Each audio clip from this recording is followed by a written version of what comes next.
Hi, my name's Sophia. I just turned 21 today, and this is my story. I believe it was Wednesday, February 18th is when pretty much my whole story started. I just wanted to take a day to myself and relax. But then I got a phone call from Amanda telling me that they were all gonna go over to Sean's house and have like just a little hangout. We're hanging out, playing games, laughing, being stupid like always.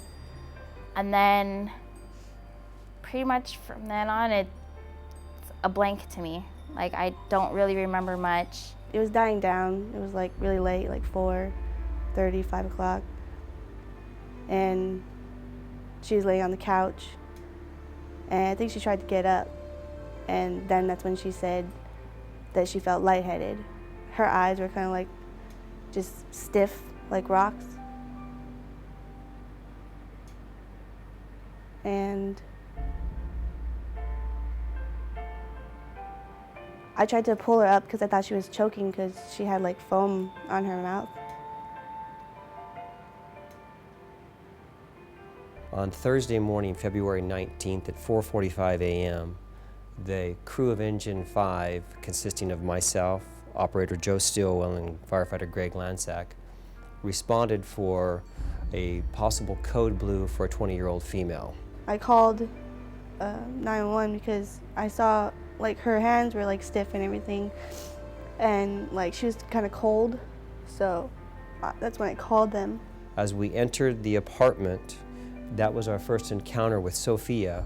She was laying on the floor in what is the living room of that small apartment.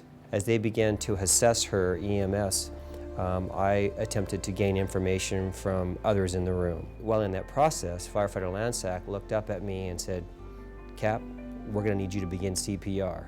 I looked at him and said, "Excuse me?" He said, "We need to do CPR." At that point, the entire mood changed. They started like moving fast, and then they got out those shockers and started shocking her a lot. We continued CPR until the point of, okay, now we have to move her. We strapped her to a board, we continued the CPR, and as we moved her, each flight we would stop. Each time they were going up, one step, two step, they were like working on her, working on her, working on her. We continued CPR for approximately 40 minutes. We delivered 11 shocks, and in that process we changed our defib pads 3 times. When we got to Eden Hospital, it was nice. The staff met us outside, which was very nice. We transferred her, we transferred care to a very good staff, and there was a charge nurse that was in there. I don't remember her name, but we could see that she had things well under control. A lady doctor came out first, and she's like, you know, I don't know what to tell you because we're not for sure right now yet. We're just kind of like working on her, trying to stabilize her, trying to keep her, you know, okay. And when we know more, we'll come back out. And then I was like, well, is she gonna be okay? Like, do you know that? And she's like, I don't want to tell you that she's gonna be okay if something bad happens. At Eden Hospital, we understand that they delivered 5 more shocks before they were able to obtain a heartbeat. I was scared. I was like crying when they were rolling me into the elevator and we went to the operation room and stuff like that. I had tears in my eyes, and when the nurse was asking me like, "Are you okay? What's wrong? Why are you crying?" I was like, "I want my mom."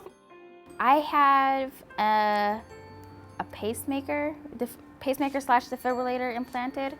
It's a precaution just in case my heart has any type of arrhythmia in the future or anything like that. It'll record it, and you know, if it happens to go so long that it can mess up my entire heartbeat, it'll shock me. There's no words that can express how grateful I am towards everyone who was there and who helped me. And scene.